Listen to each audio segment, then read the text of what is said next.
yes.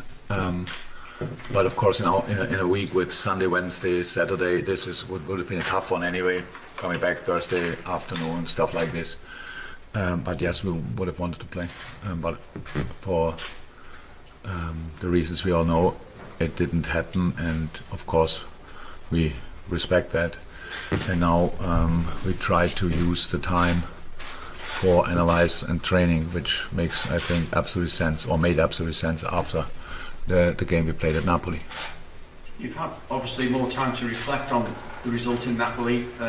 You said after that game that you have to reinvent yourselves. Any further thoughts around that? Yeah, lots of thoughts, and meeting with the players. I watched the game back plenty of times, and it was a real horror show, to be honest. And so we showed the boys the situation as well. They knew, but then seeing it again makes it really obvious. So that was pretty much, it was the worst game we played since I'm here, and we had a few bad games. We all know that. Everybody remembers probably Aston Villa and some others where we were just not up to speed or stuff like this, but there were always glimpses of us, even in these games. In this particular game, nothing. And so then obviously you have to understand why that happens. I think that's not a common thing, that's more an individual thing, because I think pretty much 8 out of 11 were absolutely below their level, which I usually can play. And the 3 others were not on top level, just a normal game, I would say. And so, but in football it's like this, you sort all individual problems as a team, and that's the first thing we have to do. And that's to follow a common idea again, and that means in everything what we did since I'm here, and everything what teams do in football is based on a really solid, if not nearly perfect, defending, and that's where it all starts, and that's where we had to work on, and that's what we did. Just finally from me, confidence plays a big part in football, so has the mood been affected around the training? Oh, after that game for sure, but now not in the training sessions, because we have to build it again, but it's clear. But how can you get confidence in a football game? It's like by winning challenges, that's how it is. So if you take specific things for granted, then it's a mistake, obviously, but then these kind of things can happen.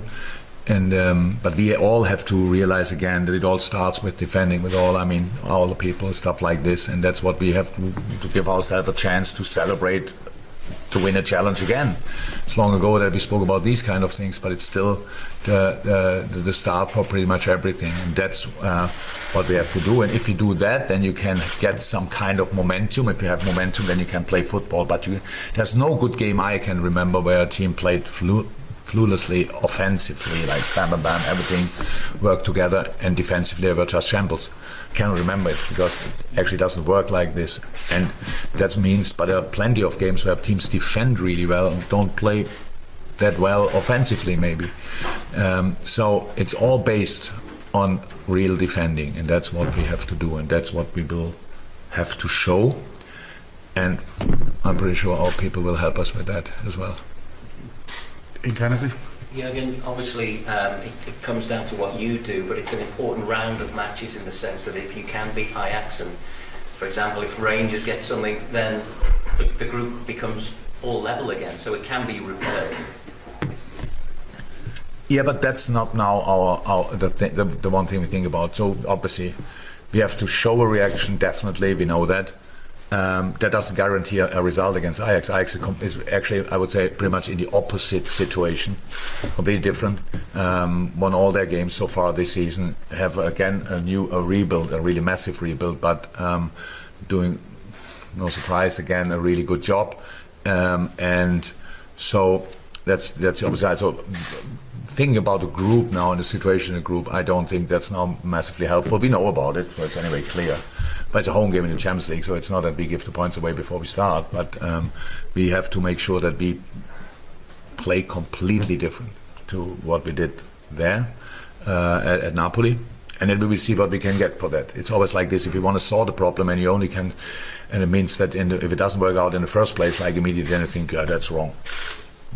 Then we have to do it again and again and again and again. And even when we realize now all together that we have to defend much better, doesn't mean that from now on we will not make any kind of mistakes anymore, because they're still possible. That's how it is, and then you have to deal with that, all these kind of things. But first and foremost, we have to show that we all have the same idea, and that's tomorrow night, hopefully possible. And as you alluded to there, Ajax are playing well at the moment, change of personnel, change of manager, but they have been pretty consistent over the last couple of years in the Champions League. Do you see Ajax now as really one of the strongest sides in European football? Well, for sure, as a club, as a side, I don't know. It's still early in the season. There are other teams who showed obviously a lot of potential and stuff like this, but they are in the Champions League and they belong there. Everybody thinks, when you think about Ajax Amsterdam, you think it's a Champions League. It's a Champions League team. Is it the strongest team in the competition? I didn't see other teams yet, but for us it is, because they are opponent tomorrow. Neil Jones. There's obviously a bit of uncertainty around what's been going on with him. He's named in the Guinea squad, I think, for the internationals. He hasn't been named in the Liverpool squad. I just wondered if you could clear that up. Do you expect him to go on international duty, and do you expect to see him anytime soon back play? No, I don't expect him to go on international duty. The expected return date was somewhere in October. That's why we had to make the decision. With Ox is the same. And that's why the two boys are not in the Champions League squad, because after the expected return date, which always can differ a little bit with earlier stuff like this, but we had to make the decision now or last week, and that's why we made the decision.